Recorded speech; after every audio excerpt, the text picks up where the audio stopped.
12वें घर के अंदर मंगल बैठे हैं और मंगल देव ऐसी चोट मार रहे हैं इस राजयोग को कि ये आदमी कभी राजा नहीं बन सकता। तो इनका जन्म कुंडली का टाइम 11 बजे का है ही नहीं। अब मैंने इसको 3 मिनट यानी कि 10:57 का मैंने टाइम डाला। अब ऐसी अवस्था में मेरे को इतना पता कि वहां से ये उठने शुरू हुए और वहां से 20 साल इनके पास थे जो ठीक 2005 तक रहे। सूर्य की दशा के अंदर 10वें घर में सूर्य हो और बृहस्पति की दृष्टि हो, आदमी राजा से कम नहीं। तो वो बना। अब 2028 तक फिर वही मंगल लगन के अंदर भी बैठे।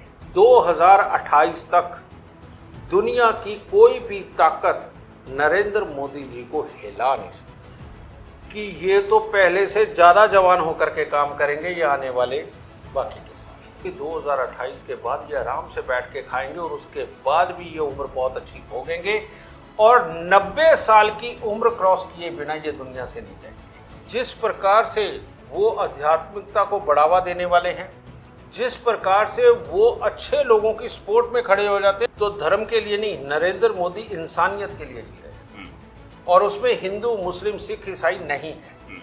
ये और इनके सहयोगी सबसे ज्यादा सीटों की मात्रा इन्हीं की होगी, सरकार भी इन्हीं की होगी और सारी चलेगी। नमस्कार, मेरा नाम है राज के वर्मा और आप देख रहे हैं रिपोर्टर जी। चैनल को सब्सक्राइब नहीं किया तो सबसे पहले चैनल को जरूर सब्सक्राइब कर लीजिए। हम लगातार बात कर रहे हैं देश के बड़े नेताओं की जन्म कुंडली को लेकर और अब इस वीडियो में बात करेंगे प्रधानमंत्री नरेंद्र मोदी की जन्म कुंडली क्या कहती है। क्या कहती है लाल किताब की जन्म कुंडली।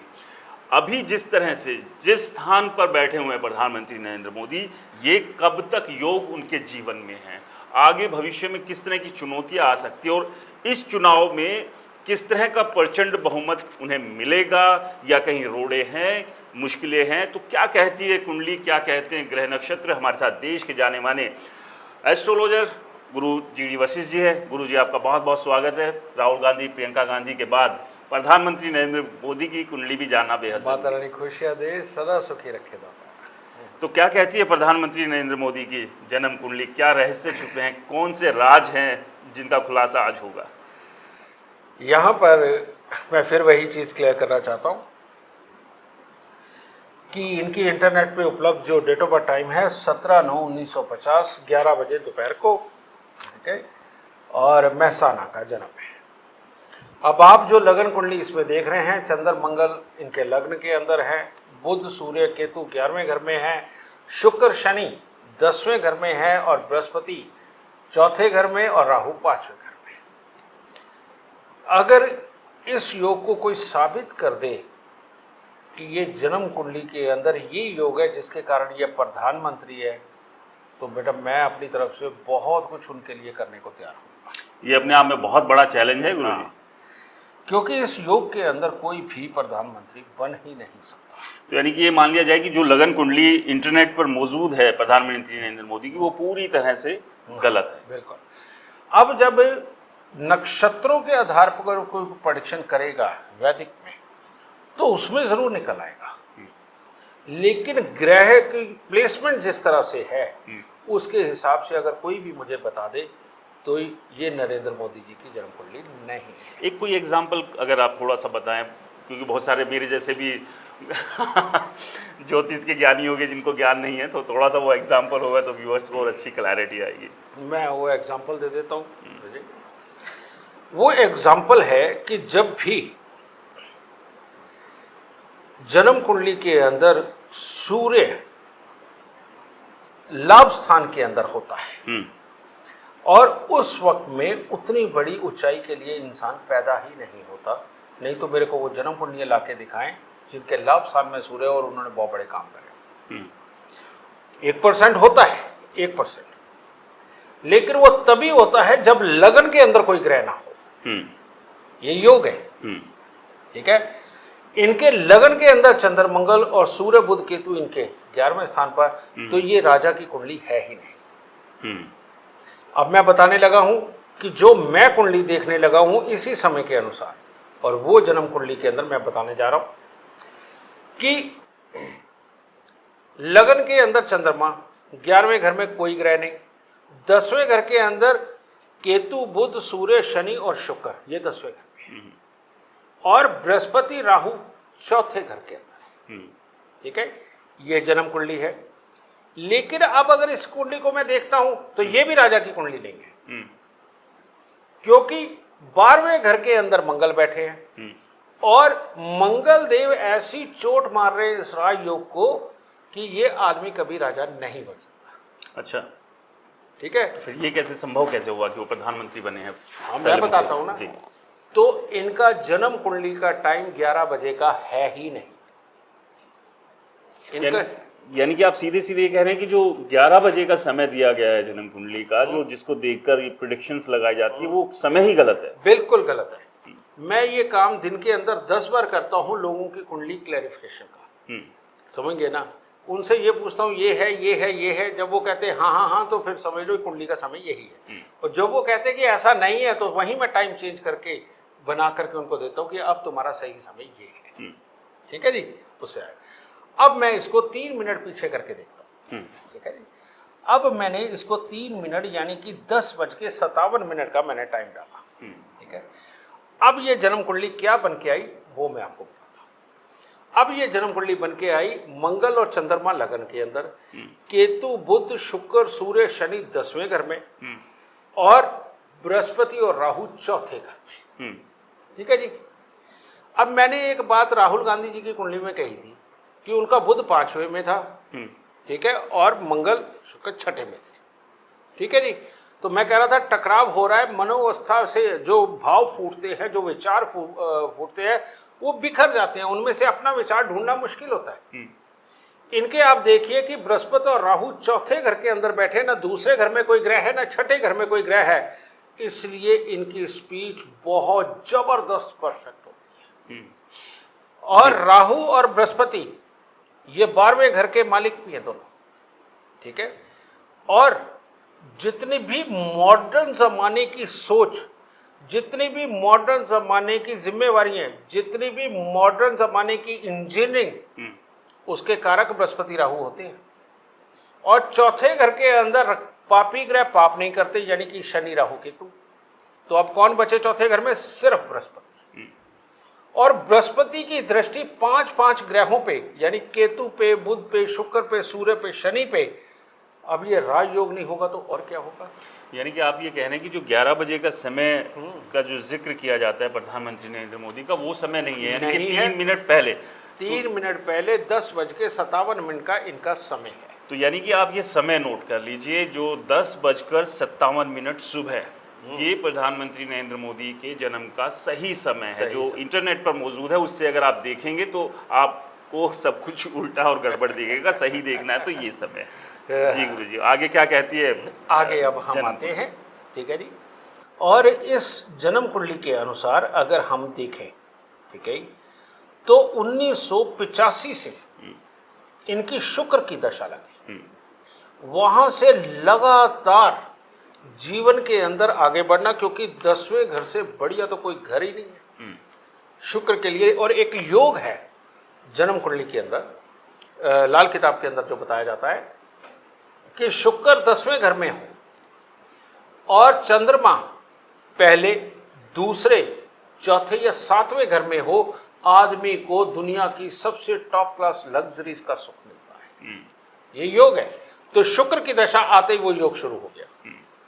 अब उसके बाद 1985 से ये शुरू हुआ। मुझे नहीं पता नरेंद्र मोदी जी, मैं जब से वो प्रधानमंत्री बने उससे तब से जानता हूँ, उससे पहले क्या क्या हुआ मेरे को नहीं पता, क्योंकि मेरा नहीं इंटरेस्ट है राजनीति।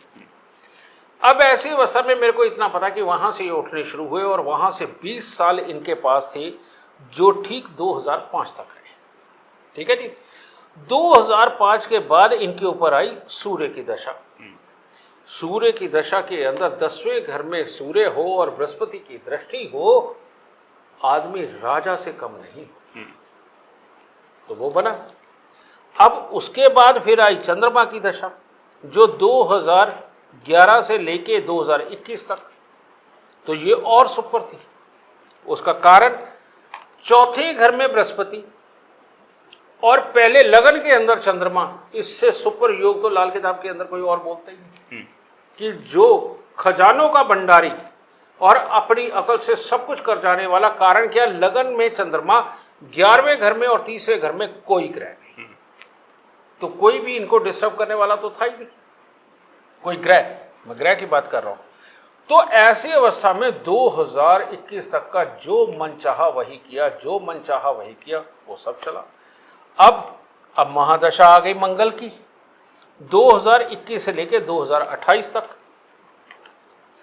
अब 2028 तक फिर वही मंगल लगन के अंदर भी बैठे।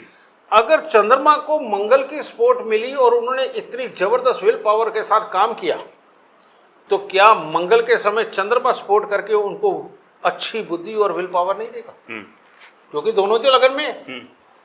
तो ऐसी अवस्था में 2028 तक दुनिया की कोई भी ताकत नरेंद्र मोदी जी को हिला नहीं सकती।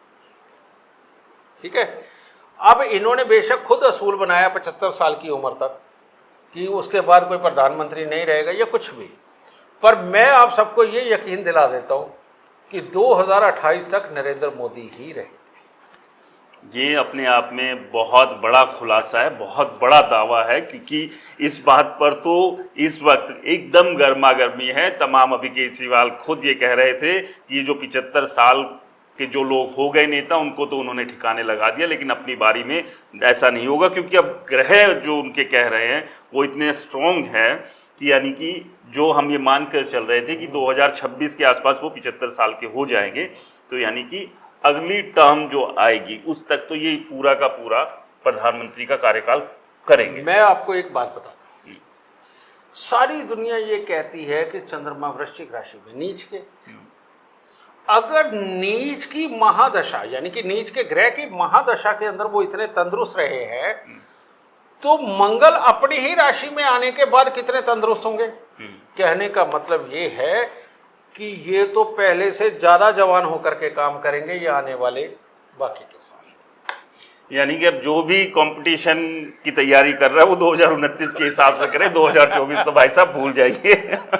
जो लाल किताब कहती है, जो जन्म कुंडली कह रही है लाल किताब के मुताबिक प्रधानमंत्री नरेंद्र मोदी की, फिलहाल क्योंकि 2029 में इसके बाद अगले ही चुनाव होंगे, यानी कि 28 तक जो आप बात कर रहे हैं कि कोई नहीं हिला सकता है, यानी कि जब 29 के चुनाव होंगे तब तक क्योंकि उम्र और बहुत सारी चीजें होंगी, तो हो सकता है एक नई लीडरशिप वो बीजेपी की हो या किसी और पार्टी की हो, वो भी बता देता हूँ आपको जी कि इस बीच में कोई भी, जैसे कई ज्योतिषी लोग बोल देते हैं कि हादसा होगा, बीमारी से जाएंगे, ये है वो है, मैं आपको बताता हूं कि 2028 के बाद ये आराम से बैठ के खाएंगे और उसके बाद भी ये उम्र बहुत अच्छी भोगेंगे और 90 साल की उम्र क्रॉस किए बिना ये दुनिया से नहीं जाएंगे।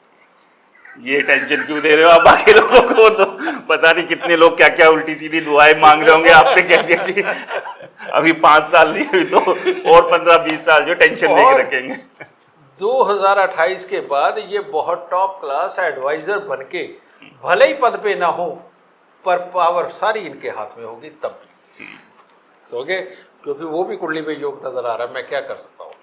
ठीक है। तो अब यहाँ तो ये तो नहीं पूछना बनता है कि और उनको क्या उपाय करने चाहिए। सब कुछ ग्रह नक्षत्रों ने जो उपाय करके रखे हुए थाली में परोस रखे हैं। वो उपाय करते हैं जी, आप ये मत समझिए काम उपाय नहीं करते। जितने भी चाहे प्राण प्रतिष्ठा उन्होंने करी, बिल्कुल पूरे नियम एक एक मंदिरों में साउथ से लेके तमाम ये करी।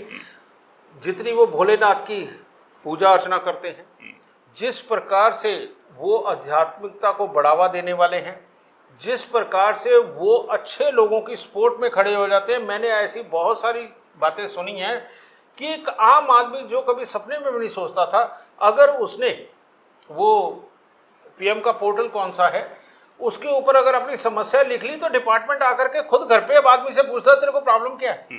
इतना अच्छा कर्म अगर ऐसी कुंडली वाला करता रहे और चालाकी से ना खेले, चालाक तो बनना पड़ता है, दुश्मनों के लिए चालाक बनना पड़ता है, एक आम इंसान के लिए नहीं। ऐसी सपोर्ट दे रहे हैं, ये उपाय तो अपने करे जा रहे हैं, इसमें कोई दुराई नहीं है। यानी जी, यही जो मनोबल, यही जो ताकत, इनके अच्छे करने की जो चाहत, ये इनका अपने आप में सबसे बड़ा उपाय।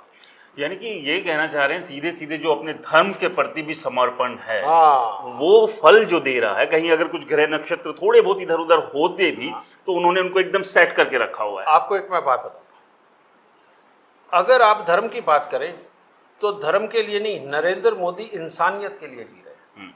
और उसमें हिंदू मुस्लिम सिख ईसाई नहीं है। मैं आपको बात बताता हूँ, बिल्कुल ठीक है। ये जो पीछे की कुरीतियाँ रही हैं या कोई हालात ऐसे रहे हैं, उनकी वजह से हिंदू मुस्लिम सिख ईसाई की बातें हुई हैं अलग अलग की, लेकिन ये वापस सबको बराबर दे करके इंसानियत के ऊपर चलने वाले नरेंद्र मोदी जी इंसान हैं, जिसकी वजह से इनको हराना बहुत टफ है, इनको नहीं हराया जा सकता। तो यानी कि जो दावा किया जा रहा है 400 पार का, अगर कहीं कुछ अगर इधर उधर चीजें नहीं होती तो उसके नजदीक या उसके पार भी जा सकते हैं। अब इसके ऊपर बात सुन लीजिए, जो लगन कुंडली आप लगन 11 बजे का समय लेते हैं, 11 बजे के समय के साथ मैं देखूं तो इनको शायद 250 सीटें भी ना मिले, इनको 250 सीटें भी ना मिले। और लेकिन अगर मैं इनको देता हूं 10:57 पे, तो मैं इतना जानता हूं कि ये और इनके सहयोगी सबसे ज्यादा सीटें लेकर के बैठेंगे। समझे ना, ये और इनके सहयोगी सबसे ज्यादा सीटों की मात्रा इन्हीं की होगी, सरकार भी इन्हीं की होगी और सारी चलेगी, ये होगा। यानी कि जो अभी विपक्ष कोशिश कर रहा, उम्मीद कर रहा, फिलहाल तो 2024 तो जो लाल किताब कह रही है उसके मुताबिक तो वो छोड़ दीजिए, 2029 की तैयारी कीजिए, उसमें अगर कुछ फाइट दे पाएंगे तो वहाँ के लिए आपको तैयार होगा। क्योंकि इसके अलावा राहुल प्रियंका की तो कुंडलियों की जिस तरह की दशा और दुर्दशा है वो तो हमने देखी, लेकिन प्रधानमंत्री नरेंद्र मोदी की जो कुंडली खुलासे कर रही है अपने आप में बेहद अहम है। और गुरु जी.डी. वशिष्ठ जी का सीधे सीधे दावा है कि 2028 तक प्रधानमंत्री नरेंद्र मोदी प्रधानमंत्री रहेंगे। यानी कि जो 75 साल वाली जो बात थी, फिलहाल तो वो होने वाली नहीं है, क्योंकि एक बड़े स्तर पर लोग भी चाहते हैं कि अगर प्रधानमंत्री चेहरा कोई रहे तो वो नरेंद्र मोदी ही रहे, कोई नया कोई दूसरा ना रहे। तो चलिए, ये तो थी प्रधानमंत्री नरेंद्र मोदी की कुंडली जो लाल किताब पर आधारित थी। और अब सबसे अहम एक और नेता की हो जाती है, वो है अरविंद केजरीवाल, क्योंकि उनके जो ग्रह नक्षत्र अचानक से बिगड़े हैं, क्योंकि उससे पहले जो बने थे और अब अचानक से जिस तरह से बिगड़ने लगे हैं, वो क्या कहते हैं, वो किस दिशा में जा रहे हैं, उनको लेकर जा रहे हैं। जो जेल योग है वो कितना और भुगतना पड़ सकता है, क्योंकि अभी जो जेल से बाहर आए हैं, जो लोगों को लगता है कि वो एक बड़ी जीत है, तो वो ऐसा नहीं है। सुप्रीम कोर्ट ने सिर्फ रियायत भर दी है, चुनाव में जाके भाई साहब आप प्रचार कर सकें। ये आपको जो केस आपके ऊपर चल रहा है शराब घोटाले का, उसमें कोई रियायत नहीं है। तो ऐसे में लाल किताब की जन्म कुंडली अरविंद केजरीवाल की क्या कहती है, ये भी बेहद दिलचस्प होगा। और अगले वीडियो में इस पर हम खुलासा करेंगे कि कुंडली के वो रहस्य क्या है, वो गड़बड़ी क्या है, और वो गड़बड़ी किस तरह से ठीक हो सकती है अगर कुछ उपाय वो करे तो। और हमारे साथ देश के जाने माने एस्ट्रोलॉजर गुरु जी.डी. वशिष्ठ जी लगातार जुड़े हुए हैं। बहुत बहुत शुक्रिया गुरु जी आपका। माता रानी खुशियाँ दे, सदा सुखी रखे दाता।